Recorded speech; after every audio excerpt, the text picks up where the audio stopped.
to the bird dip to a high knee goblet hold. We can start by just bending that knee. This leg goes back, that's what's tilting my body forward. I'm gonna grab on that kettlebell. Show control, coming up, nice and slow. Bring the hands around the horn. Bring that knee up. I'm gonna reset. Bring that leg back. You don't have to touch if you can, do that. And then we're gonna slowly come back up. Bring the kettlebell up. Bring that knee nice and high.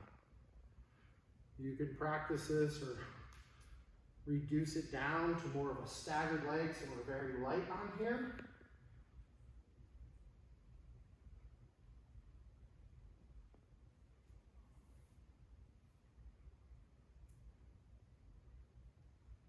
That's a good way to scale this.